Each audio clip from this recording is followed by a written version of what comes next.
Hello and welcome to Telesur. This is From the South, from our studios in Caracas, Venezuela. I'm Carla Gonzalez. Let's begin.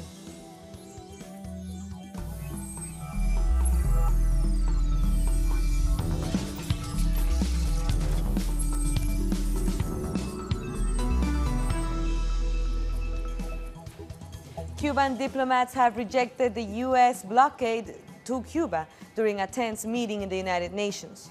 Shouting, "Cuba yes, blockade no," diplomats say the United States is using the UN to launch a campaign against the island.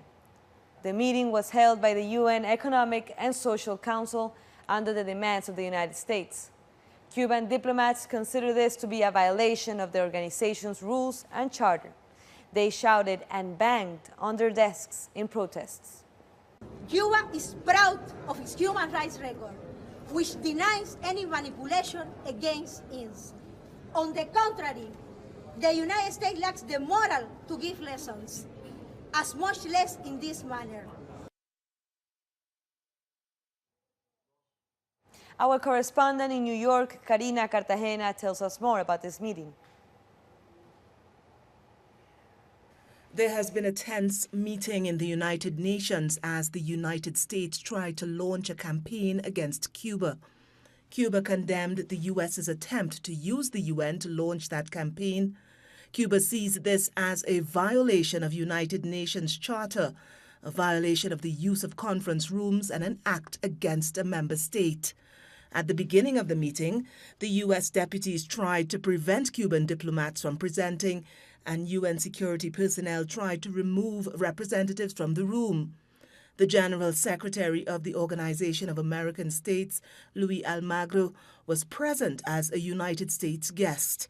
But those present rejected his presence when he criticized the Cuban government. This meeting has taken place just a few days before the General Assembly is expected to vote on a request for the U.S. to put a stop on the economic sanctions against Cuba. The migrant caravan heading towards the United States continues to advance to the Guatemala-Mexico border. About 1,000 migrants set off on Saturday, but the group has now grown to over 3,000. Members of the caravan have decried that their living conditions in Honduras and spoken out against statements by the region's governments.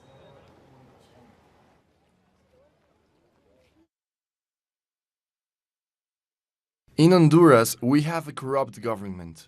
Honduras should be sanctioned for condemning these migrants to misery, for keeping them in a country full of violence. The government of Honduras is corrupt.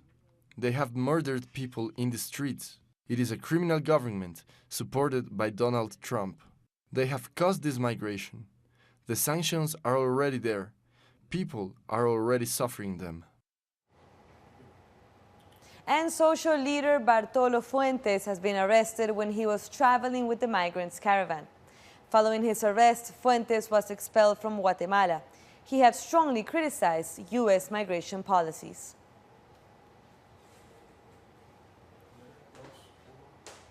Meanwhile, U.S. President Donald Trump has threatened to cut funding for Honduras if it doesn't stop the caravan. Trump warned via Twitter that the migrants should not try to enter the country without legal documents. He said the Honduran president should take immediate action to stop them.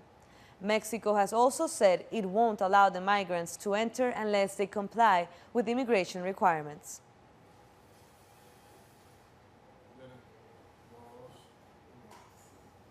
Our correspondent in Guatemala City, Mario Rosales, has more details.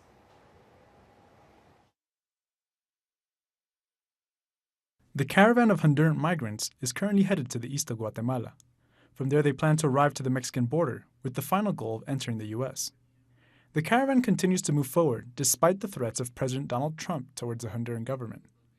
Trump has said that if the caravan is not stopped, all economic aid to Honduras will be cut immediately. Human rights organizations are demanding the government of Guatemala guarantee the rights of migrant children, saying that the life of children should be their main concern. That's all we have for you now. That was Mario Rosales from Guatemala. Venezuelans will have to present their passports again to enter Peru. Migration authorities say this will continue until the judiciary rules on the latest appeal on this matter.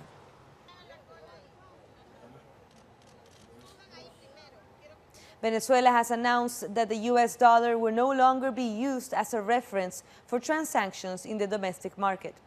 The Ministry of Industries and National Production, Tarek El Aissami, said the transactions will now be referenced to the euro, the yuan, or any other convertible currency. This includes auctions under the foreign exchange system known as DICOM.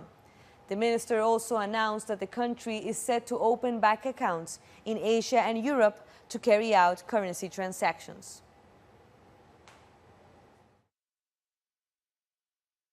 We're going to begin, and we've already advanced with Asian and European countries, the opening of bank accounts that serve as banking correspondents and intermediaries for the operations that are beginning at this moment. This announcement comes soon after the National Development Plan was launched in 6 different parts of the country. The workers' movement, state governors, and the president took part in a meeting to learn about the National Development Plan. It is based on 15 priority areas for production. As part of the new economic model launched almost 2 months ago, the goal is economic independence.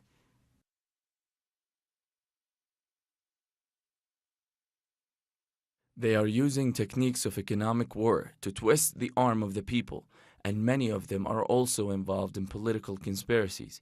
I count on you to take the action that is necessary. In a country that has been under economic siege but wants to overcome this, more and more businessmen are joining this new economic era. Among the results, Venezuela's cryptocurrency, the petro. We want to support this new initiative of the governments to boost supplies and production and to get the goods on the shelves. This is an opportunity to reach the agreements that are needed for this. The workers say they have to work for the country to overcome this financial blockade imposed from abroad. We have to be the leading pillar of Venezuela, in spite of everything other countries have done to us. The working class is the priority for this country and for its oil production. New elements are being added to the Recovery and Growth Plan, which seeks to bring together different sectors of the population to achieve the well-being of all Venezuelans. Coming up, more stories. Meanwhile, you can follow us on Twitter at Telesur English and my personal account at Carla G. Telesur. So send us a tweet. We'll be back.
Welcome back. Brazil's federal police has asked the public prosecutor to open an investigation against President Michel Temer. Temer may face charges for corruption, money laundering, and criminal association. In the investigation, the police also implicates the president's daughter, Maristela, and 11 other people.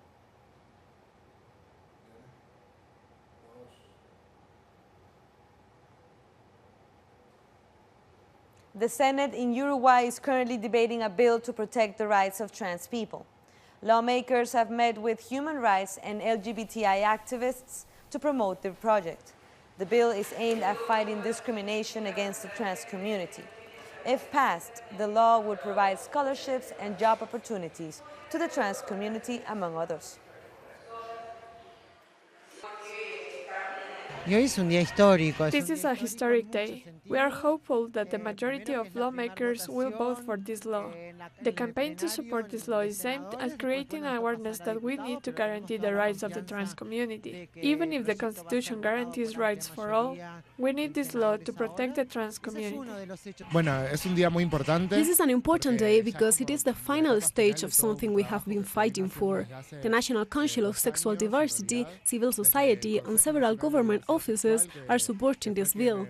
We are hopeful that the bill will be approved, as we have seen the support of the people. We have received more than 60,000 signatures in the last month and a half in support of the law.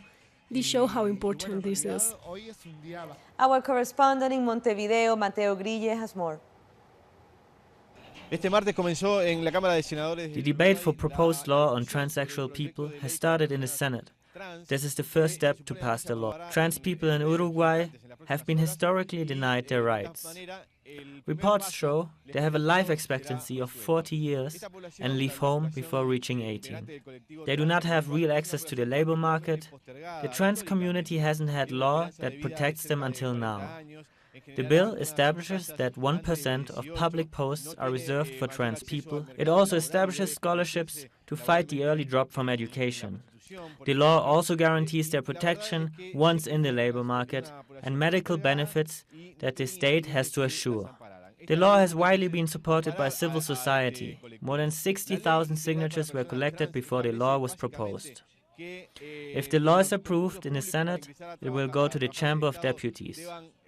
Social organizations are hopeful that the bill is passed before the end of the year. That was Mateo Grille from Uruguay. After 5 weeks on strike, unions and social movements in Costa Rica are planning a mass demonstration against the government's tax reform plan. It is set to coincide with a crucial court ruling on the validity of this reform. Our correspondent in San Jose, Fernando Francia, reports.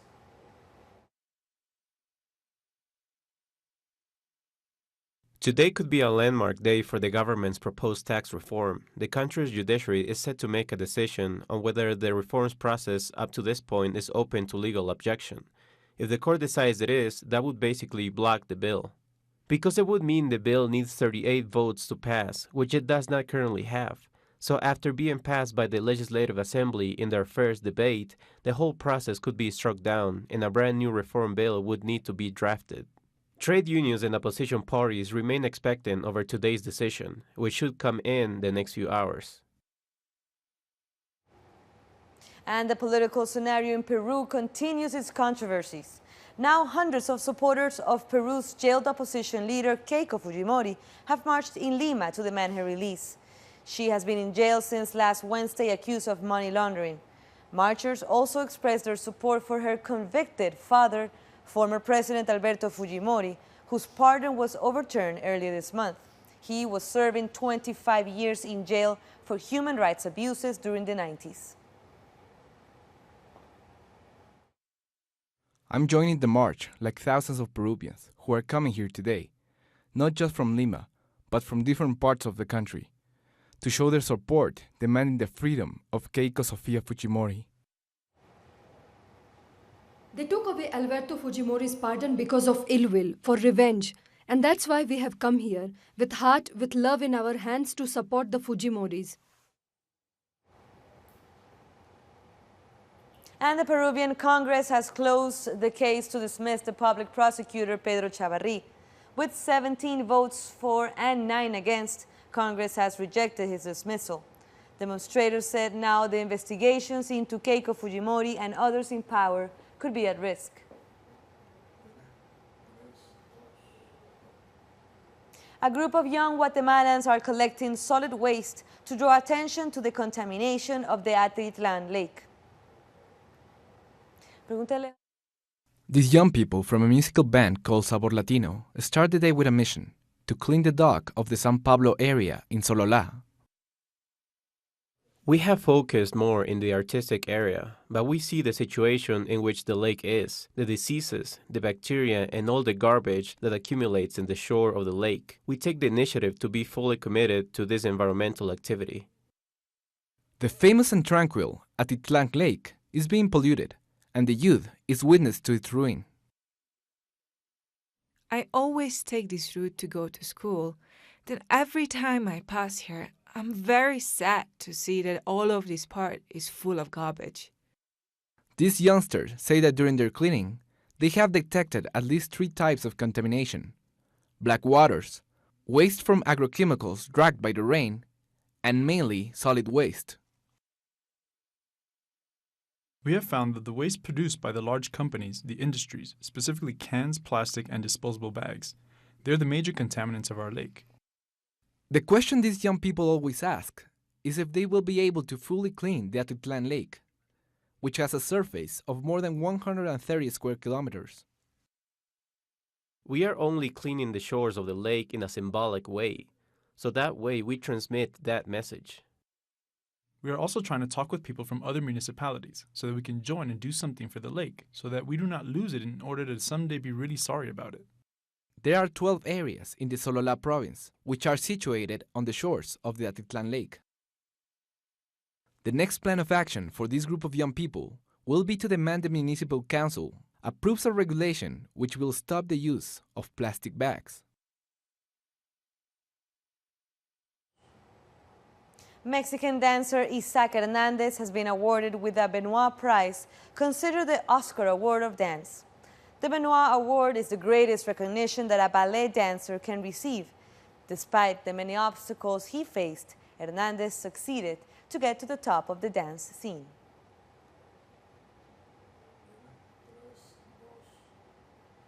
Brazil has beaten Argentina 1-0 in the 100th edition of the Superclásico of the Americas, the South American Football Classic. A stoppage time goal from defender João Miranda after a corner kick of Neymar Jr. gave Brazil a cheerful 1-0 win. The match took place in Jeddah, Saudi Arabia.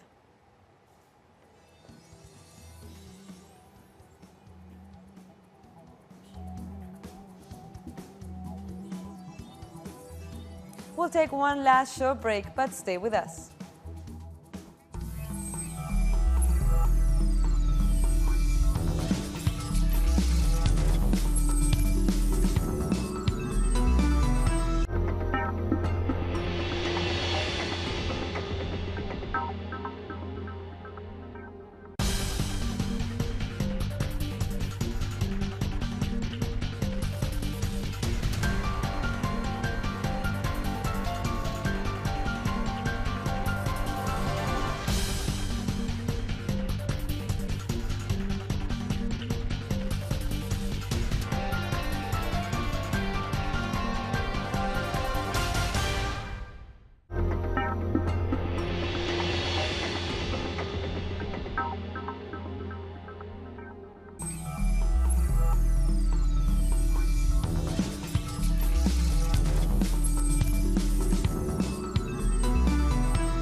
Thank you for joining us again. Saudi Arabia's Consul General to Turkey has left the country just hours after a search of his residence was announced. This over the disappearance of journalist Jamal Khashoggi. A Turkish investigation team has already searched the Saudi consulate looking for clues of Khashoggi's whereabouts. The team found some toxic materials that had been painted over and an audio recording that may indicate that the journalist could have been killed. And United States Secretary of State Mike Pompeo has met with King Salman and his son, the Crown Prince. They reportedly discussed Khashoggi's disappearance and agreed on a complete investigation. Khashoggi, who was an outspoken critic of the kingdom, went missing after entering the Saudi consulate in Istanbul 2 weeks ago. Turkish President Recep Tayyip Erdogan has said some items in the Saudi consulate have been painted over. He spoke after the consulate had been searched for 9 hours. Some toxic materials were also found at the premises.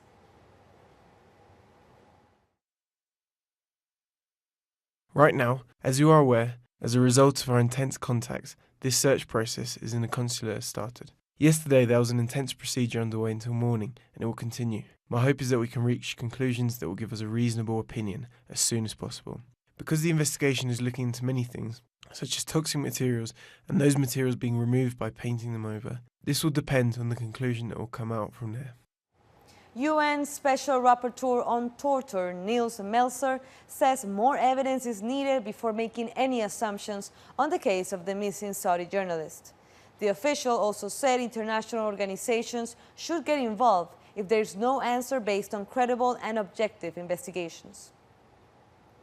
If no solution can be found in conducting a credible and objective investigation on that level, then perhaps at some point international mechanisms should get involved. I think we're a little bit early in the process to come to a definite conclusion there, because obviously this is a very delicate issue, and I think we should give the involved states time under public scrutiny to come to a conclusion that they want to address this. The South African opposition has dismissed reports claiming the party benefited from the founding of collapsed banks. A report says the Economic Freedom Fighters Party received more than $1 million out of more than 150 million that were looted at a mutual bank. But leader Julius Malema has accused opponents of using the report to smear the party ahead of the 2019 elections.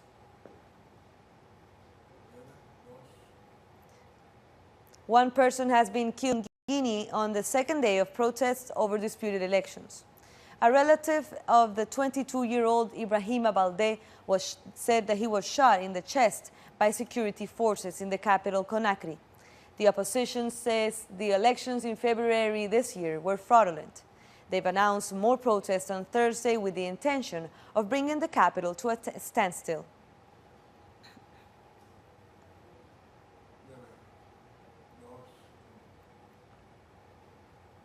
A female car mechanic in Pakistan is changing gender stereotypes. Susma Nawaz says she has taken on the challenge to overcome financial problems. This through an engineering degree and working in an auto repair garage in the city of Multan. The 24-year-old says no hardship can break her will and motivation. In rural areas of the country, women are often encouraged to marry young instead of having a career.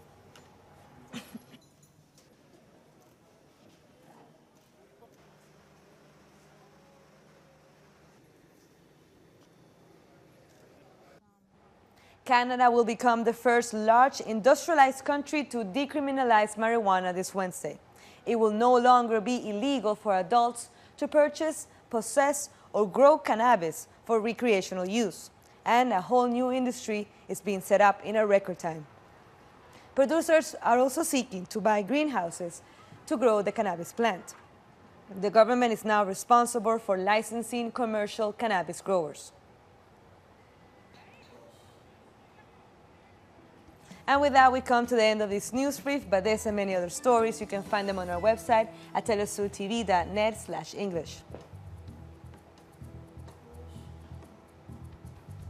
And you can also follow us on social media. I'm Carla Gonzalez. And until the next time, thank you for watching Telesur, connecting the Global South.